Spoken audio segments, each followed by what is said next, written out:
Di ba guys? Oh, di ba kung gusto mo mga picture, pwede dito. 1, 2, ganyan. Ganda, maganda kasi yung view dito sa likod. Hey guys, welcome back to my channel. If you're new here, my name is Luke and I make videos about life here in Japan, adventures and everyday moments. For today's vlog, I'm going to take you with me, have fun and experience everything here around here in Japan. So make sure you watch until the end. Thanks. So what's up guys, welcome back. I'm going to take you with me as we explore here around here in Lucky Parrot. So, at ito naman guys, sa nakikita nyo, ito ang imaginary statue ni Joseph Hardy. Joseph Hardy. Si Joseph Hardy, one of the leading educators in the Meiji era, the beginning of Japan modern period. With a strong desire to acquire information of foreigner countries, he violated the overseas travel ban at night of June 14 in 1864. Kaya guys, ito po si Joseph Hardy. Yan po ang imaginary statue niya. Kaya may small boat po yan, oh. Kung makapunta kayo dito sa Hakodate, yan po, yun sa likod natin, yung Lucky Parrot.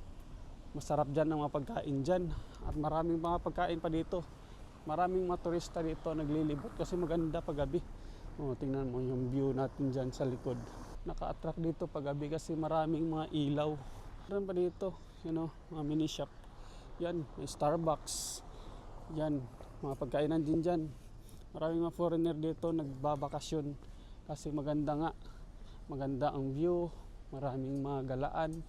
Malapit sa Lucky Parrot, makikita mo ang mga gandang tanawin dito. Kita mo yung bundok sa likod. Tapos maganda yung sa tulay doon. Doon ang magaganda talagang mga picture. Tapos dito naman guys, dito naman yan, no.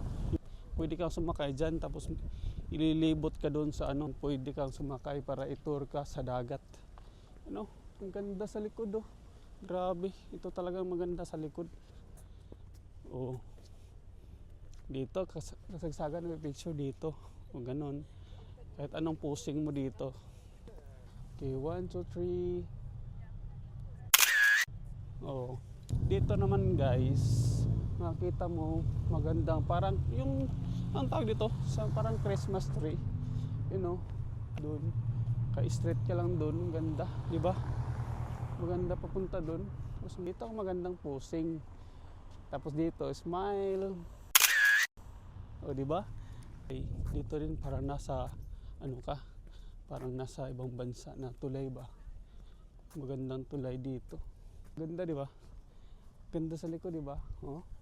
Sobrang ganda dito. Paggabi dito, ang magandang gala kasi makikita mo yung mga ilaw, mga street light. Sulit yung gala mo dito paggabi. Ang ganda. Ganda ng view, di ba? Yan. Pwede ka umupo dito, di ba? Ganda picture. Sa likod. Sa likod mo nakita magandang view sa likod.